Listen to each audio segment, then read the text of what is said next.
We're going to run this in terms of four main questions, and we'll try to take some questions, or hopefully we'll get some questions as we go along to make it interactive and nice and relaxed. A little bit about me. So I'm the founder of 50 Million Voices, which is a movement that we're creating where we have stuttering leaders from 15 different countries. We all come together and we collaborate and we share what we're doing in different countries, share best practice around what we're doing for stuttering at work. So we've learned from what the NSA are doing in the States. An idea we copied recently was around practice interviews, for example, and the US leader for 50 Million Voices is indeed Pamela Mertz. And then other countries include France, and Mounah is the 50 Million Voices leader for France. Shilpa, who I think speaking later, is the 50 Million Voices leader for India, Bruno for Peru, and Dieudonné for Rwanda. So those are some of the countries that are in it. So we share best practice and an idea that there are 50 million people of employable age who stutter, and our goal is to transform the working world for people who stutter. That's what I do. I share that half the time. The other half of my time, I'm an executive coach for leaders, and I focus on people who are quiet, who are introverted, who are struggling to get their voices heard at work. So very similar to people who stutter. Previous to this, for 20 years, I was a partner in Ernst & Young, which is one of the big four global professional services, consulting and auditing firms. I was there with a stutter, and I managed to be on the UK leadership team for a number of years there. So hopefully that shows people who can succeed at work with a stutter, and we managed to create a stutter-friendly culture within EY in the UK. I think I need to just disclose I don't have any financial disclosures to disclose, and with that, let me hand over to George. Thank you. All right.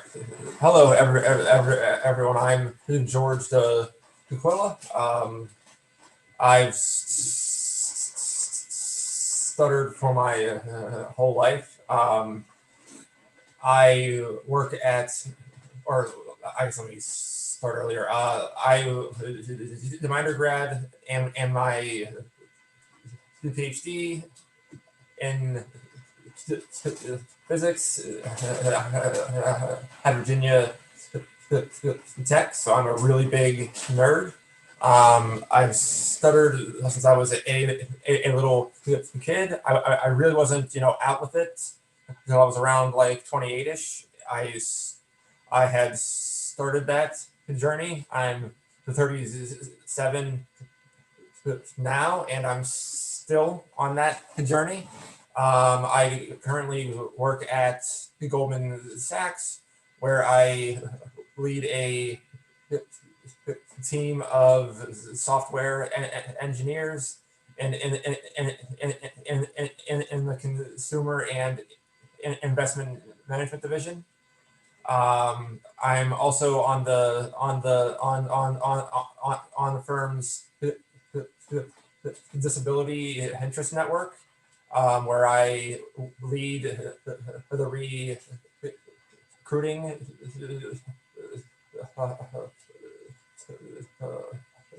pillar. I'm also on the committee for diversity within my division, which is consumer and investment management. I've held mock interview days at Goldman for the past 3 years, except for this year because of COVID. So I do a lot of advocacy work at my office. I speak at multiple other charities on the topic of disability and stuttering in the workplace. I don't have any financial disclosures, so I'm gonna pass it off to Mounah. Thanks a lot, George. So My name is Mounah Bizri. I am Lebanese Canadian, and I think you guessed from my accent, I'm French, um, which is quite noticeable. Um, so in my professional life, in my short professional life, I was first in the financial markets. Then I was in data analytics for the financial division of PwC, but I changed work two months ago because I wanted a job uh, in which I had to speak as much as possible. So now I am a data science consultant for a French leading firm, and my role is to manage a big data science project. On my on on the other part of my life, I'm a stuttering activist. So as Iain said, I'm the French leader for 15 million voices, but uh, also I try to advocate in France for the right of people who stutter at work, but I also work a lot on disclosure in the whole life because I co-created a public speaking program for people who stutter. We have 6 weeks, and at the end of 6 weeks, we select 6 people who stutter among 30 to speak in front of a minister and 400 people on national TV.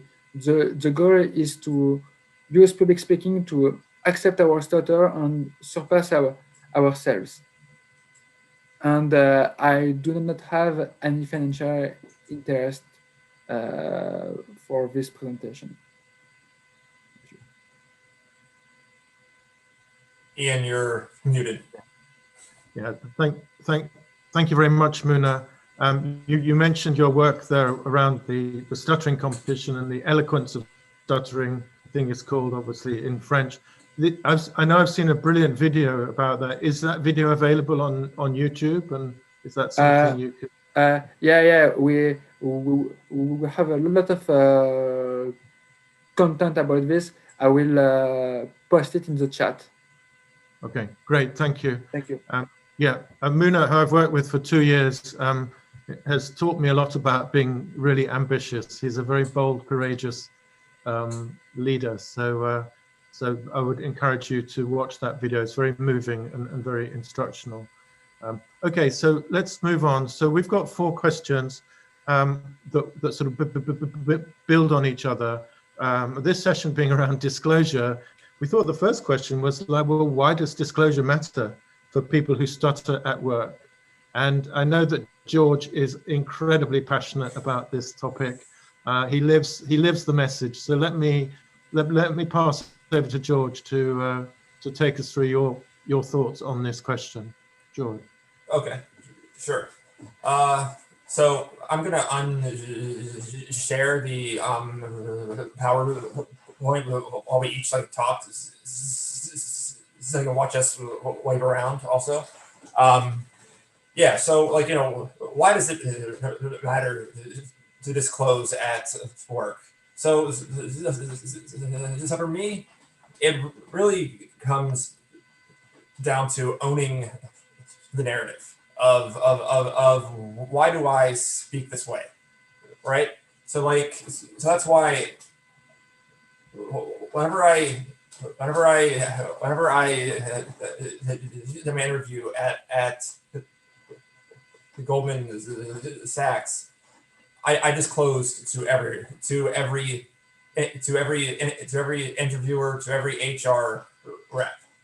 And why that is, it's because I want to own that narrative. I don't want anybody coming their own conclusion around why I speak this way. It isn't because I am nervous. It isn't because I am unprepared or I don't understand something. I stutter because I stutter, which is a, interesting sentence. Ian and I were actually like, chuckling with that one because with us, it's like really, really obvious. Like, oh yeah, I stutter, so I'm going to stutter everywhere. And it's really, really excellent to like, sort of have the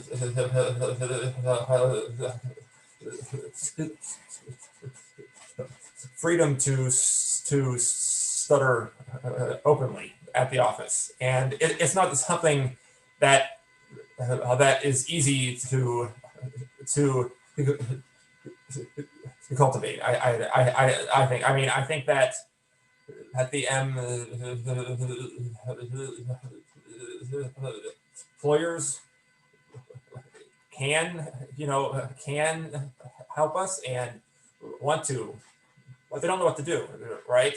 I mean, like, I'm a stutterer, I'm the expert in what I need, right? So that comes to like, at the office, it's really, really excellent that I've disclosed to my manager and to my manager's manager and to his manager and to everybody almost that I interact with.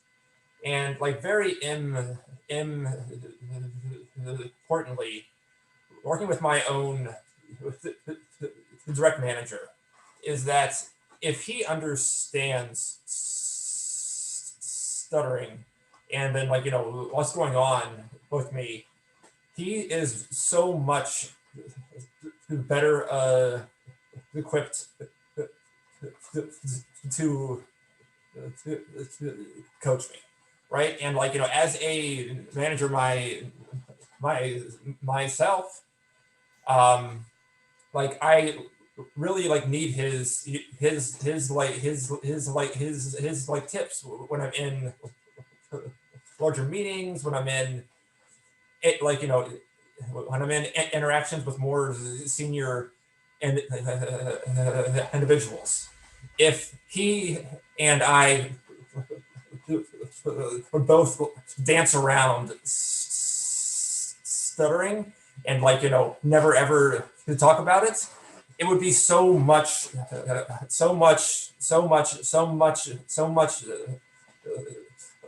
harder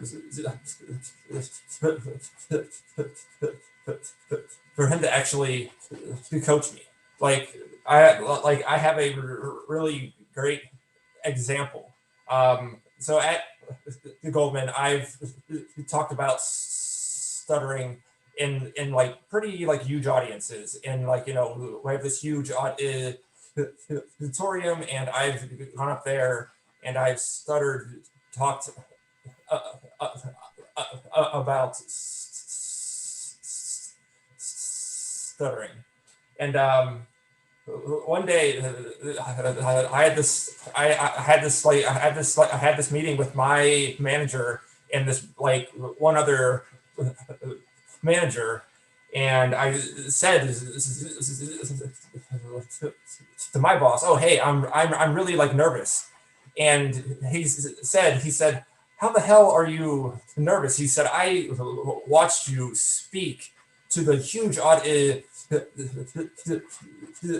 that was like live cast globally, and like you said to me, I'm not nervous." And like it really like, opened up the conversation of like, oh, okay, like, here's how things work with my mind. Like, if I'm gonna like talk about stuttering, it's an easier topic because I'm the absolute expert. Whereas if it's more like work stuff, I can get more nervous because that's my actual day job. And and it really helps him coach me even, after meetings. Like I've had meetings that were really tense, and I was like, oh, that went awful. And it's because I stutter. And I said that to my manager once, and he was like, no. He said, like, okay, so you do stutter, but he's like, here's the reasons why that meeting was tough, and it had nothing to do with your stutter or even you.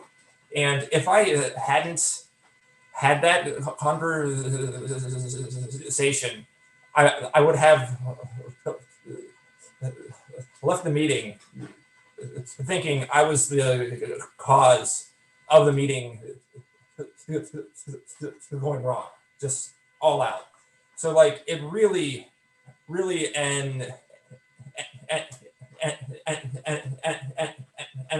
enables me to do my job so much better.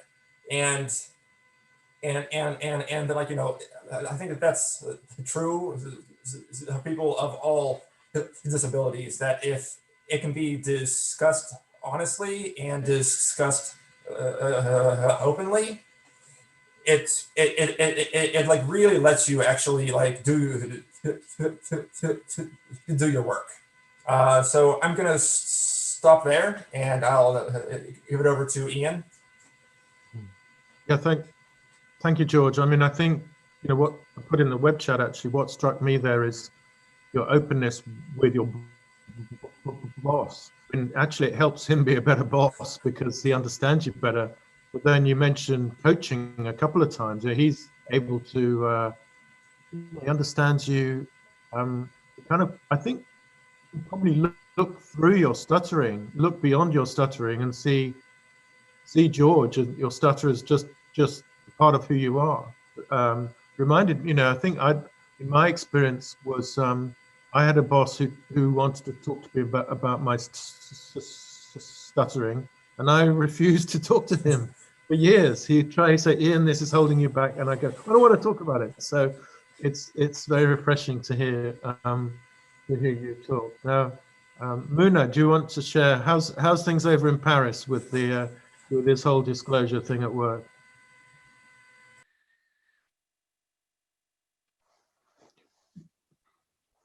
You need to put your microphone on. I am on. Can you hear me? Yes, great. Okay, good. Yeah. So I have a recent striking example on this. As I told you, I changed jobs like 2 months ago, and I had my first big meeting 1 month ago. We were supposed to be 6, and I was supposed to do it in French. We're 18. I had to do it in English. So I was much more stressed, and I had already disclosed my stuttering to my boss, but not that much. I just told her, okay, I stutter, and that's it. But during this meeting, I stuttered a lot, and we had to do a briefing about the meeting because she was a bit shocked. And she did not want to hear anything about she was not very open about it. So as you know, I don't like the answer which start with no, So I went to the head of HR. I told her about the issue. I had a French guide on stuttering for recruiter, and I asked her to send it to all the manager, director, and partner. And she did so. And it first it allows it help people understand that stuttering is just about fluency. It's not because you stutter that you are stupid, you are shy, or even some people think that you stutter and you are retarded, which is false. And second, it helps a lot to build your personal brand at work.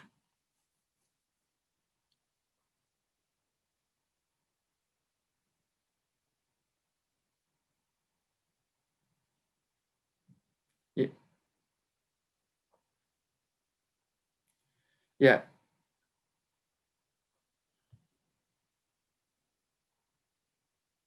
Mm.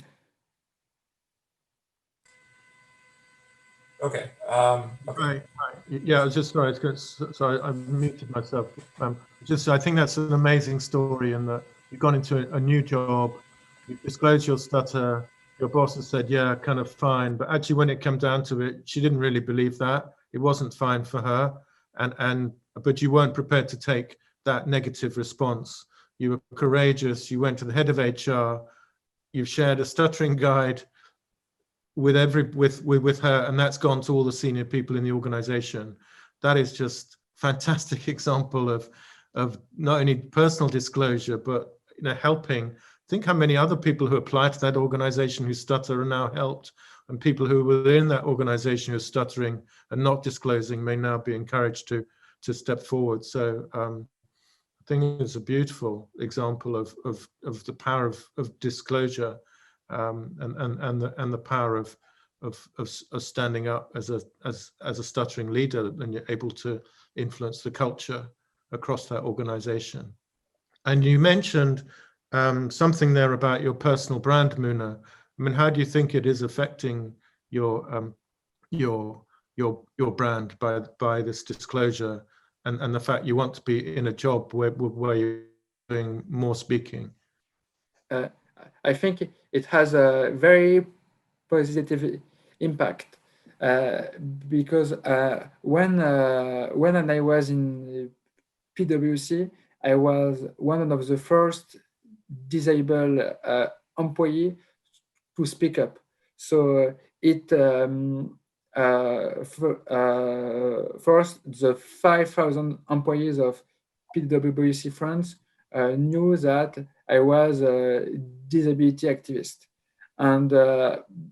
but also in the corporation, it opened a lot of doors to me. Many people came to me. I had new opportunities, but the most important is that it was an inspiration for other people who stutter at PwC who did not want to disclose it. And so I thought I was the only guy who stutters at PwC France, but we're like 6, 7, which is nice. And in my new firm, it helped me to create a strong tie with the head of HR. So it's easier to be on a nice project, but also to know everybody in the firm, because as they know what you do outside of work, it's easier to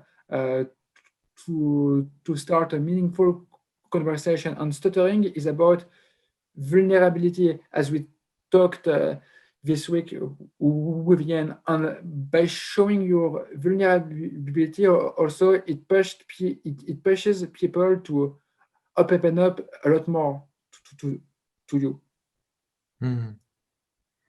I agree with that. That sort of, when we show our own vulnerability, including when we're in these organizations which are very, Goldman Sachs, PwC, Ernst & Young, these, how we sound, how we look, how we behave is very important to the image of the organization, particularly in front of clients.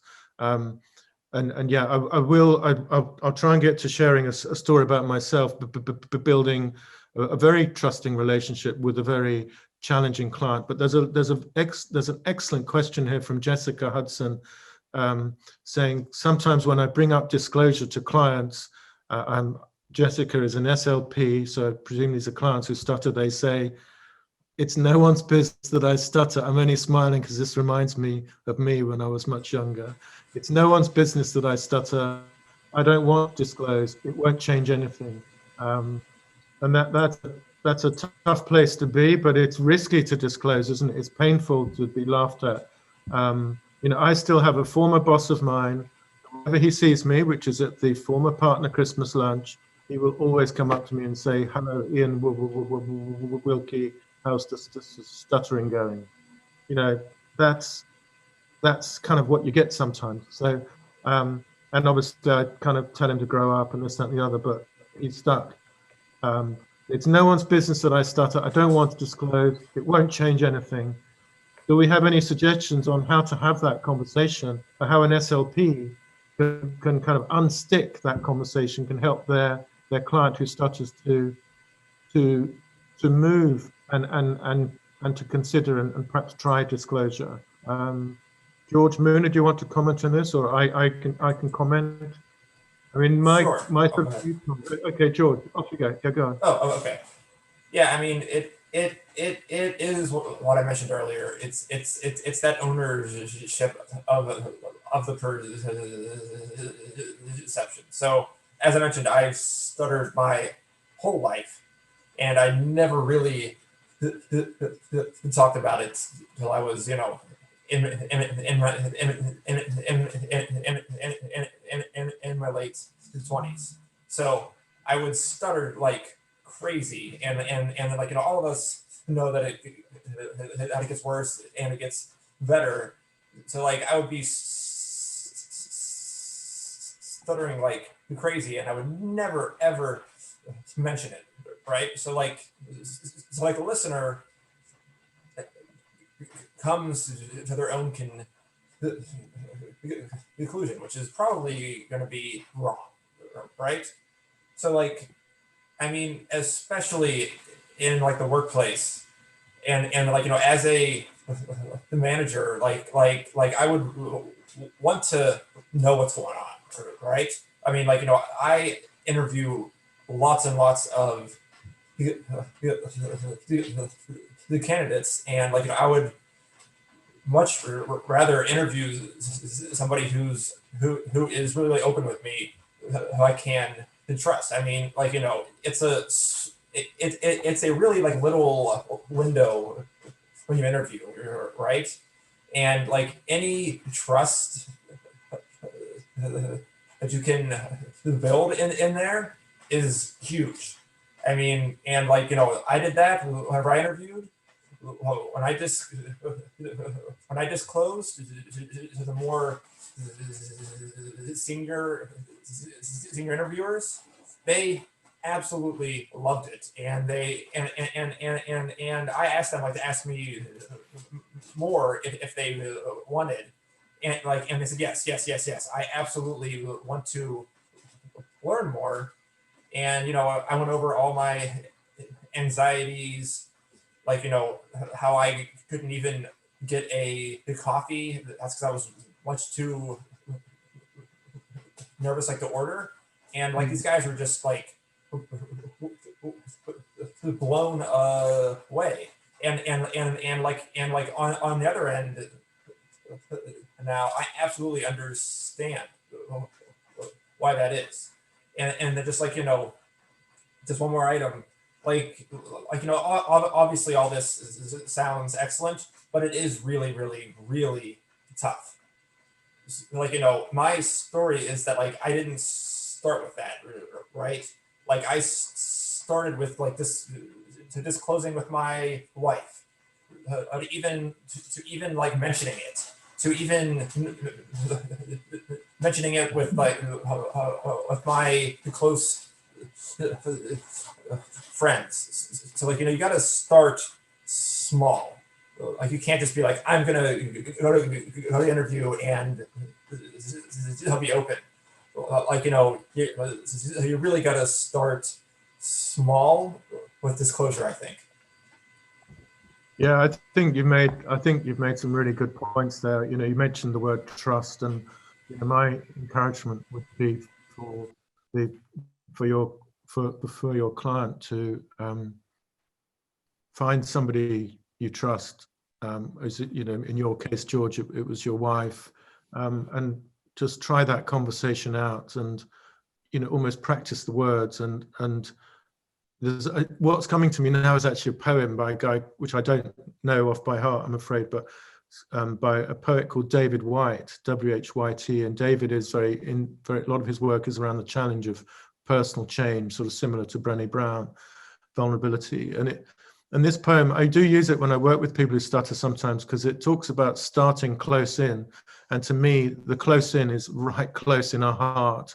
So if we really, really care about something, then we've got to deal with it with our heart, not with the logic of our head, with our heart. And it goes something like, start close in, don't take the second step or the third. Start with the first step, close in, the step you don't want to take. Start with the pale ground beneath your feet, your own way of starting the conversation. Don't let other people's words spoil something simple. Start close in. Don't take the second step or the third. Start with the first step, close in, the step you don't want to take. So that's about a third of the poem. But for me, it's about, gosh, this is so fundamental to who I am as a person. It's my heart I've got to lead with. Find somebody you trust, whether it's a friend or somebody at work, and somebody who's not going to laugh at you, who from you can be pretty sure you're going to get a positive response. Sign them up as an ally, and then maybe sign up another ally. And then maybe it's the 6th, 7th, 10th person you talk to is the person at work or the person that's your boss. As George said, I think start people you trust, people that are close with you, and just focus on practicing the sentence, perhaps with even no intention of ever saying it. And then I think it can grow from there. That would be my suggestion. You know, I said I wrote a blog post about this a few years ago, where a lady came to me at EY when Ernst & Young, where I'd founded a stuttering network. And she wanted to get promoted, and she knew she had to go through promotion panels to do that. And she said, "Iain, I just don't think I can do it, you know, can you help?" And she told me I was only the 4th person in her life, she was about 30 then, Michelle, that she'd ever told about her stutter.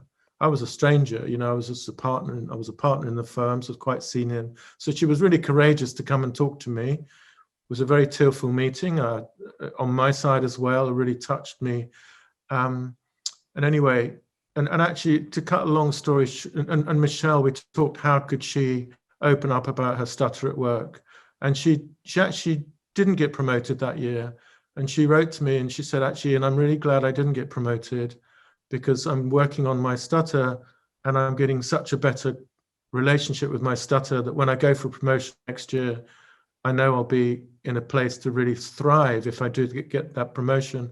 She did get that promotion, and she's now the co-chair of the Stuttering Network at EY, which is about 20 people in that network. So, you know, her growth over the years has come from her courage just to have that first conversation with me as a stranger. I was a safe stranger because I stuttered, but so yeah, I think it's a lovely example of sort of, back to David Whyte's words, of starting close in, just taking that first step, not the second step to go in front of the panel or the third step, just with that guy that seemed quite safe because he'd started this stuttering network. Great. I was going to share, yeah, just a story actually about brand. Sort of back to the question, you know, can disclosure help build our personal brand in relationships? I remember when we won a very big piece of work actually when I was in my corporate job, which I'd led the team on, and the key decision maker was actually a lady who we weren't given any access to until the final meeting when we had to present to her. That presentation went very well, and we won the job. And big £1 million a year job. So firms had that now for many years. So it's been worth several £1 million over the years. But the first one-to-one meeting I had with her, she had a fearsome reputation. She was chief executive of another big public company. She was audit committee chair of this big public company we'd won the audit of. And I had a one-to-one meeting, but she was A, female, and B, of Asian background. So, and she was very heavily is still into diversity and inclusion. And I knew that. And I thought, well, I'm doing this stuff around stuttering. Why don't I see if I can open up a conversation about something she really cares about, i.e. diversity, inclusion, and difference. So I went into this meeting, just me and her, quite nervous, with this long list of kind of accounting audit issues, which I won't bore you with, don't worry. And at the bottom, it just had diversity, inclusion, stuttering. And she looked at it and said, well, it's a bit of a dull agenda. And what about that point at the bottom? We had an hour. She said, let's start with that. And I said, I thought we'd end with that if we had time. She said, no, let's start with that. And for the first 20, 25 minutes, she just told me about all the work she was doing about helping women of color in work. She was only one of 3 female chief executives in the UK's top 250 companies. And we had this amazing conversation. Actually, one of my finance CFO stutters, he's in today. Do you want to meet him? I'm like, of course. Nigel, come and meet Iain. And my point is, we connected on a level that really mattered to both of us. And did it change my brand with her from being an auditor from a Big 4 accounting firm to being somebody that had a bit of depth, that had values?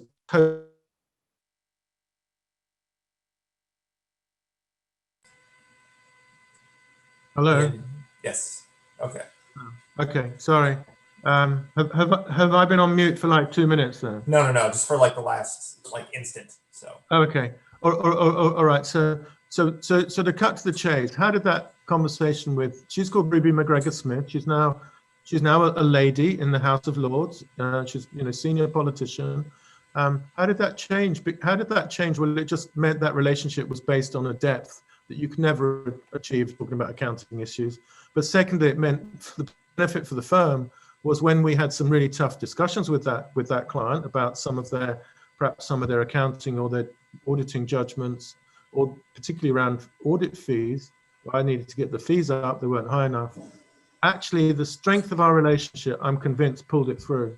They were really challenging and they were robust conversations, but it was a bit like your opponent isn't your enemy. Your opponent is just somebody with a different point of view. So yes, that conversation about my stutter with Ruby, I think really changed my brand, not only with her, but with that whole board of directors. Right, shall we move on? We've got another question.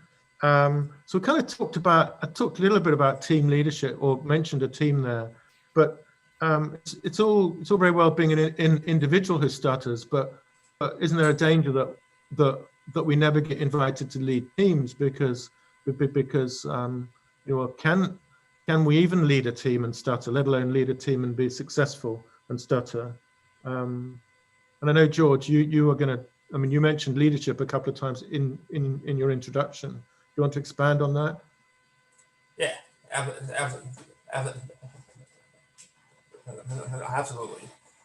As we've discussed, and I think everybody's mentioned it, like when you work in a large company or you do any type of business, trust is just such a huge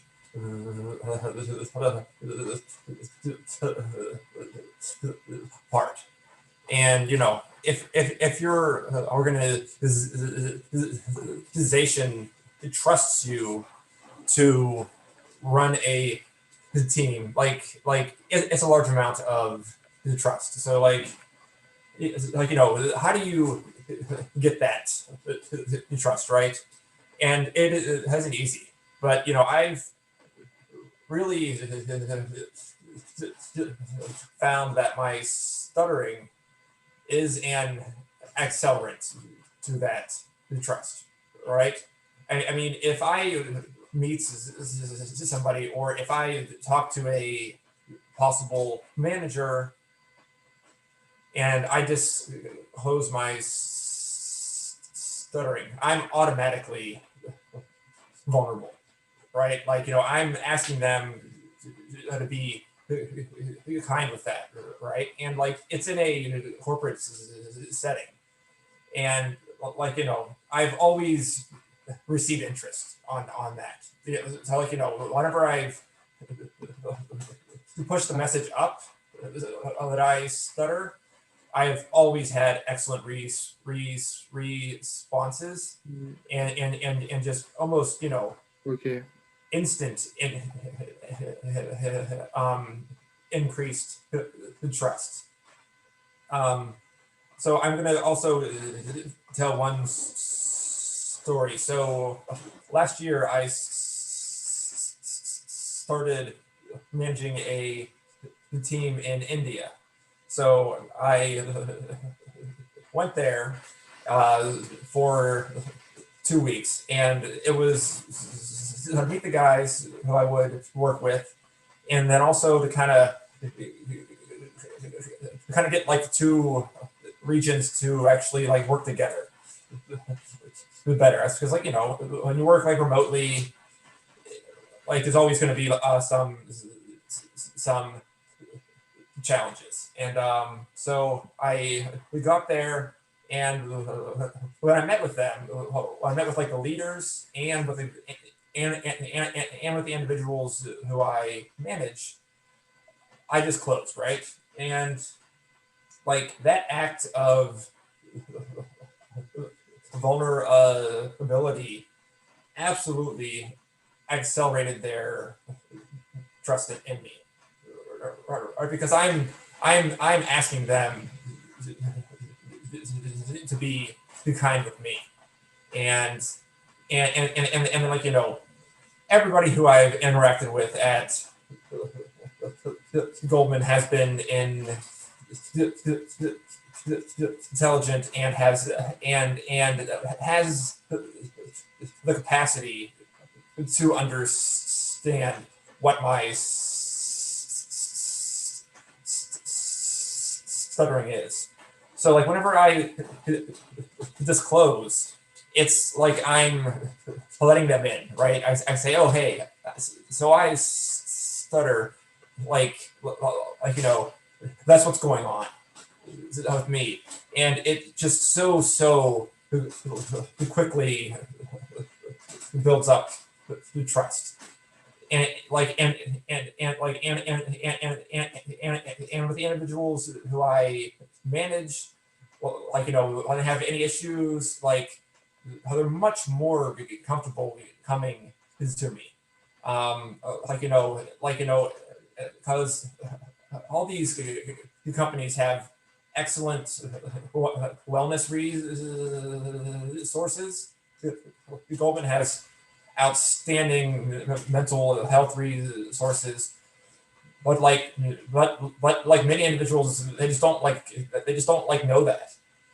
And if somebody comes to me with an issue, I can steer them to that. But if I'm this kind of like, the classic manager where I'm like, here's what's going on, blah, blah, blah, blah, well, they're absolutely not going to be comfortable. And then I think Iain said it to me earlier that like this way of managing is a much more modern way, right? It's to actually have, empathy for your teammates and your team members. That's because, like, if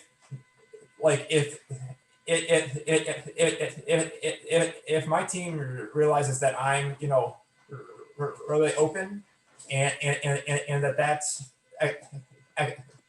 accelerates my career, then they're going to want to be open also. And it's absolutely going to accelerate theirs. So I'll stop there and I'll give it back to Iain.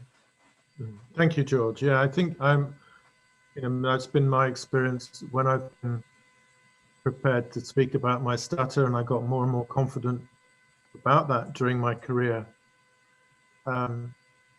People respect that. You're speaking from the heart, and when you speak from the heart, people respond from the heart. They open up too. I noticed Chris Constantino is on this call, so I'm sure Chris will cover some of this tomorrow in terms of perhaps stuttering gain, but I've no doubt the sort of strengths that people who stutter naturally have around developing good listening skills, around being more empathetic to other people in terms of their own challenges, actually frankly being pretty resilient because of the life we have sometimes as certainly as children being cast to the outside, feeling outsiders, or feeling that it's just so hard to contribute at work. All those things, the listening, the empathy, the resilience, these are qualities which are really in massive demand in the workplace now. Gone is the age of the alpha male champion leader. They're still around, but we know who they are. And actually what's needed because of the complexity of issues is a much more subtle and much more flexible style of leadership. And people who stutter have those qualities. Whilst we're on leadership, Mounah is on. Mounah, are you still with us? Because you're on, because your camera's off. Yeah, I'm with us. I'm with you. Sorry. Okay, great. I'm just going to briefly talk about leadership. I'm going to give an example of when I stuttered as a leader, and I think I could have done it a whole load better. So, and I think, so again, I led a big pitch for the firm, and I didn't win all the pitches I led for the firm. Obviously, statistically, you lose more than you win. But in this particular one, it was in front of the main board. It was another big company, and it was a big amount of money was on the table. And I stuttered, and I thought, I'm leading this pitch on behalf of the firm. We're up against these other three firms. I've blown it. They will never choose a firm that's led by a guy that can't even say his own name without stuttering, a guy that can't get, the key words out. And actually, to cut a long story short, we won that piece of work, and the firm still has that work, even though I left 3 years ago.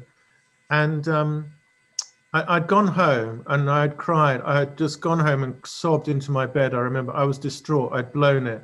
I wasn't good enough under pressure. I'd let my team down. They looked at me like, what's going on? The main contact at the client was looking at me like, what's going on, Iain, stuttering?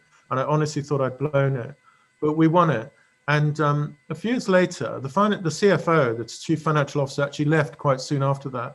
But I had lunch with him a few years ago, 3 years ago, and I said, do you remember when we did that? And I stuttered, and he looked really awkward, and he said yes. And I said, well, what did you think? Did you discuss it as a board? And he said, well, yeah, some of the fellow directors felt you couldn't take the pressure. We want an auditor that's robust under pressure, that can cope in the boardroom, that isn't going to get too nervous and can't deal with it. And I said, so how did you choose my firm? And he just said, well, we decided it wasn't about your speech. It was about, if you were there as a partner in that firm, you must be really good because you were there, including a stutter. We didn't care that you stuttered. We cared that you had the best team. We thought you were the best guy. Then he made a joke about how they'd made a terrible mistake. But but actually, what was really interesting there was I could have made it so much easier for him if I disclosed to him before, hey, Paddy, by the way, sometimes under pressure, I stutter. It's just me. It's the same Iain. He would have had a much easier time persuading his fellow directors. Secondly, it wouldn't have freaked out my fellow team members. And thirdly, I would have given myself permission to stutter. And if and when I did, that would have been all okay. So I had a lot of learning from that. Not that we won the job. I mean, that was in a way lovely, that in spite of my stutter, we won the job. But I could have managed that so much better had I disclosed. Right. So Iain, I have one more story that I think is really relevant. One of my developers once got an internal mobility offer, how to go work for somebody much more senior than I am. And I went to my manager and was like, oh man, I'm going to absolutely lose her. And this woman was just excellent. And I really didn't want to lose her. And then I said to my manager, I was like, oh man, this guy's going to going to definitely be able to sell this woman, right? He said, well, I think that like you have a lot of strengths that this guy doesn't have. And then like, you know, in my mind, I was like, what could that possibly be? And then like, you know, he's like, you are so much more genuine. And then I said, really? And he literally like, you know, laughed like ultra loud. He was like, yes. He said like, you're so honest. It's like, you're really like, you know, just out there with your stutter that like, you know, anybody in your team is just going to like trust you so much more.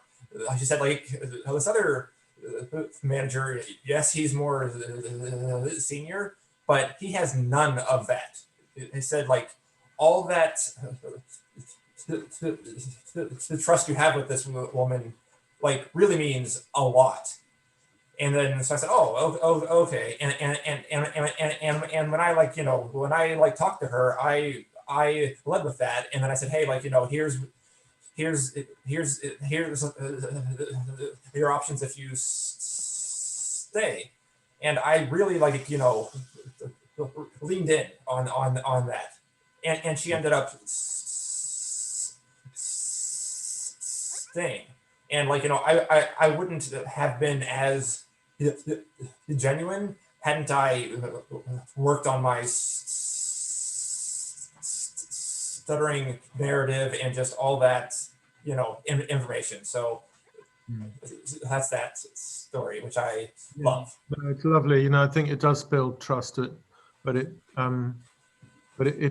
it's tough. You know, I wouldn't want to sort of portray that this is an easy journey. It took me 30 years to get to where I got to. It was really hard at times and some very dark places. But yeah, I think, you know, I would encourage that there is a different type of leadership, you know, is much more into business now, which is a more flexible, more, you know, International Labour Organization, part of the United Nations, talks about a more human style of leadership. So I'm just going to move on now to the final question, which is around why is it important to reach out to our employers? And I sort of opened up by talking about the benefits of employment. And I think if there's one point I'd really love you all to take away, it's that we are, as people who stutter, we're only 1% of adults. And if we really want to change the employment opportunities for people who stutter to get a job, to get the right job, to get the development opportunities, to be promoted, we have to change workplace culture within organizations, whether they be small businesses, large governmental departments, or big multinational companies. And so it's that 99% who don't stutter that we have to help to understand stuttering. Anita just put a point in about the listener. Yeah, fantastic point about, you know, for every conversation there's a speaker and a listener, and we know that listening to stuttering is uncomfortable. We know from research that the listening brain expects smooth speech, and when it doesn't hear smooth speech, it creates a stress reaction in the listener. So we know that it's uncomfortable for people who listen, especially if they're unused to or have never even heard a stuttering voice. So how do we help the 99% who don't stutter to understand, to be educated about stuttering and become supportive of stuttering in the workplace, so that when a person who stutter is up against somebody who doesn't stutter for that promotion opportunity, the stutter is either irrelevant or actually it's regarded as even as a strength. One of my cats has started crying, and she's 17 and her twin died last Friday, so she's quite distressed. So I'm just gonna say hello to, hey Jasmine, it's okay, all right.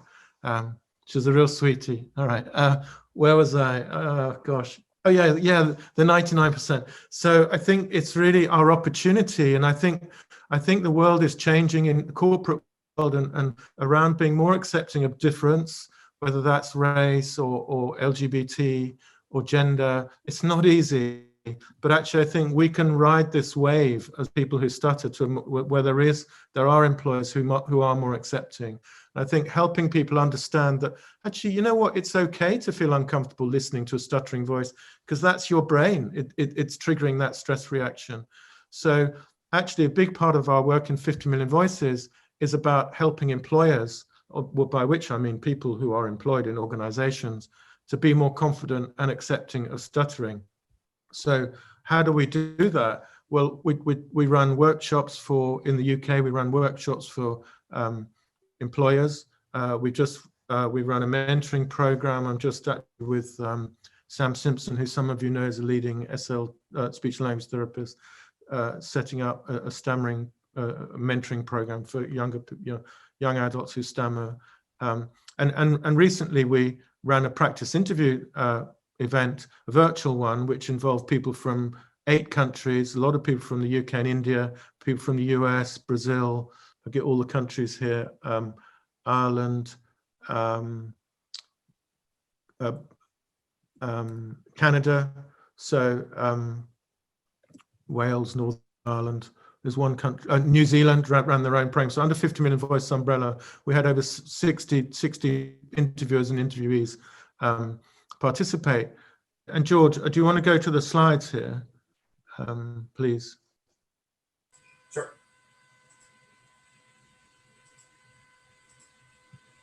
There you go. And why this? Why I was so thrilled about this program was there were really three groups of people. There were the people who stutter, who were given free interviews. There were people who stutter who were interviewers, and there were people who don't stutter, which I call allies, who were interviewers, who wanted to come along and help and give free interviews and to learn about stuttering. And actually 100% of everybody involved fed back that they found it either an extremely worthwhile or a very worthwhile experience, and that they would like to be involved again. But I think it's the qualitative feedback that's really most special. So this comes from a senior banker in a UK bank. I don't know this lady. She just signed up. She's saying, it's an amazing experience. I played my part as an ally and got the start of a much needed education around stuttering. I was blown away by my 2 candidates and their courage. Now, the word I want to focus on there is actually education, because we were quite brave. We said, if you want to be involved in this program as an interviewer, you have to come on an hour-and-a-half educational session run by Pamela Mertz from the National Stuttering Association, Stutter Rockstar, and Sam Simpson, who is an outstanding speech and language therapist. And they're going to talk to you about, well, what is stuttering? Why does society have these negative attitudes towards stuttering? The medical model, the social model.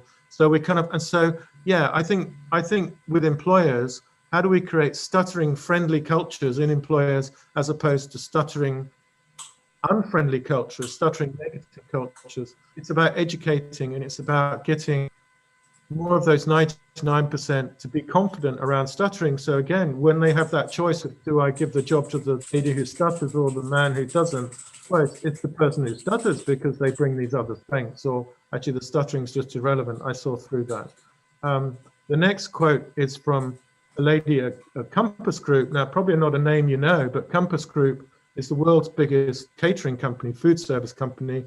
They employ 600,000 people globally, including at least 200,000 in the US, probably 250,000 people in the US.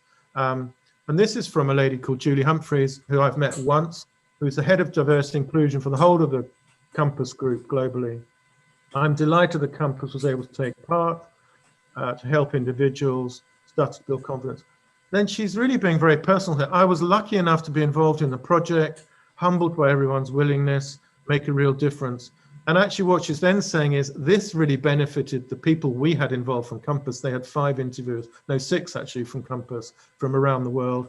Not only a fantastic initiative, but was also an opportunity for the interviewers who took part to gain invaluable experience. So again, what I'm saying is actually if you make it easy for people to do things, these people do interviews as part of their job, give them something that's easy to do, something that's a bit stretching, people will come and they'll help us. They go back as allies. And the third one is from a guy who stutters actually, works for a company called Sage Group, it's a global business technology company. And what he says, Chris says, is as someone who stammers, interviewing is really one of the most nerve-wracking and difficult things. Yeah, it's true. As an interviewer, it's quite hard when you stutter. I could have really done with something like this 10 years ago when I was entering the world of work. So my encouragement to everybody on this call is, at your place of work, start a conversation around stuttering. It doesn't have to be your disclosure. It could be anything. But I think it's amazing the responses that we get back. It's, oh, my sister's a speech and language pathologist. Oh, my brother has a stammer. You know, I did an interview last week for a YouTube video, and I said to the lady at the beginning, when I stutter, I don't want that edited out of the interview. And she said, it won't be. My father stutters. You know, you just get these connections. So my encouragement is, let's not be intimidated by the workplace. There are millions of allies within that workplace. And that's the way that we will change the working prospects for everybody, the 50 million people, adults in the world who stutter, to get better jobs and really thrive in our careers. Mounah, you were going to talk about your experience of reaching out to your employers. Yeah. So as I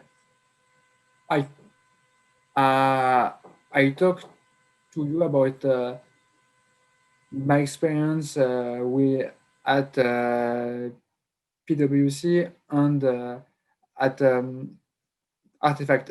I will go a little bit more in the details.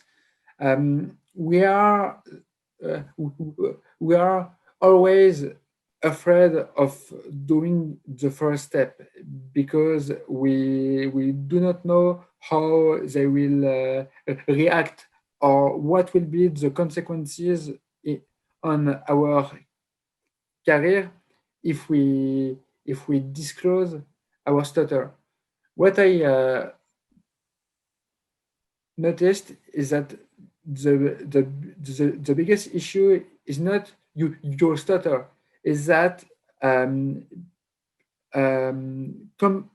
employers do not know how to handle stuttering, do not know how to handle disability or difference in general, and that's why I love to work with Iain for 15 Minute Voices, because the goal is to give this information. And I think that what us people who stutter have to keep in mind is that it's not bad to stutter. It's not a fault, but not taking care of ourselves and our needs can be very heavy on us, because we have to bear the burden of our stutter and be the only one to live with the consequences. But when you reach out to your employer, they also are responsible of you, because if something happened to you when you disclose, they also have a responsibility in terms of image and social development. So you have to keep this in mind and be only, and not only because of this mutual interest, but this will push them to help you and to listen to you, because at first they will first they have to do it, and now every big companies is focusing on diversity, but they don't know how to tackle it. And so if you reach out to your employers, to your HR, they will be very interested, because they need people who stutter. They need people with a difference. I think that's a really good point, Mounah. I think a lot of diversity inclusion, the organizations, they want to do it right, but they're really struggling. I think it's very hard to firstly know what to do, particularly for a condition like stutter, where many people who stutter, including myself, spent most of our life trying to hide our stutter. So how can people who don't stutter, who are in positions of authority, who perhaps never come across stuttering, even know it exists, let alone how to support it? So I think there's often an open door that we don't realize there, to go and talk, as you did in your new employer, Mounah, and as you did at Goldman, George, about stuttering to really very senior people, help them help us. And actually, I think we're helping them too. It's a really good point, Mounah. Thank you. I'm conscious of time. I think we've just got 2 or 3 more minutes left. George, would you like to start with a sort of final comment? Yeah. I mean, I just want to reiterate, yes, this is all awesome work that we've done, but it is a journey, right? I mean, one day I just didn't start advocating, right? Like, I had to start really, really small over 9 years ago, right? When I wouldn't even order what I wanted at a restaurant, right? And I was ready then to make that change, but it's not quick, right? I remember I was working with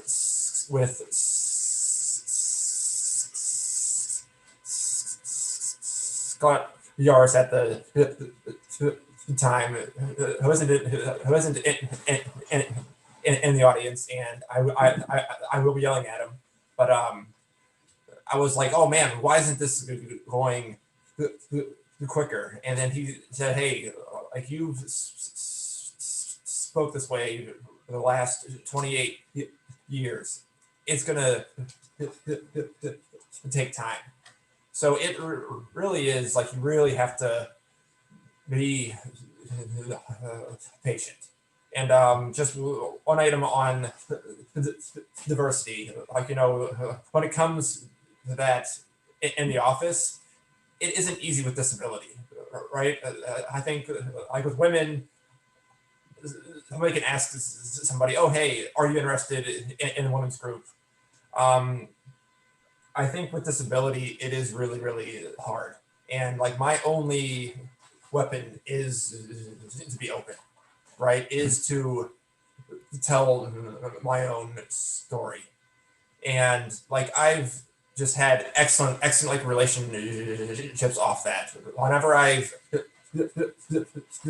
told my story at the office, I've had others come to me who are statistic, who are LGBT and who stutter, who disclose to me because they're like, oh, hey, I think you're gonna get it. And I just absolutely cherish those relationships. So I would just end with you should be open if you can, because it'll just open so many doors. And yeah, I think you're right, and I think openness is a sign of real leadership in these days as well. I'm conscious that we're out of time. Mounah, do you want to say one last thing, or are you comfortable that you've covered everything you want to? So I would just say that the most important thing is not to be ashamed and to accept how we are. And one of the biggest steps of our life is to disclose it. It's not easy, but it changes our lives. And also, I will share the link of the documentary about the eloquence of stuttering if you are interest. It's the public speaking challenge and program that we created in France just for people who stutter, and we did it in front of minister and national TV. Thank you. I have to jump in another meeting, so have a good afternoon. Bye. Hello. Bye-bye. Hello. Hi, everyone. My name is Charlie Adams. I'm on the board of the National Stuttering Association, and I'd like to thank George, Iain, and Mounah for this awesome presentation. You guys are changing the world. I want to let everybody know this session has been recorded and will be available in early December. Thank you all for coming.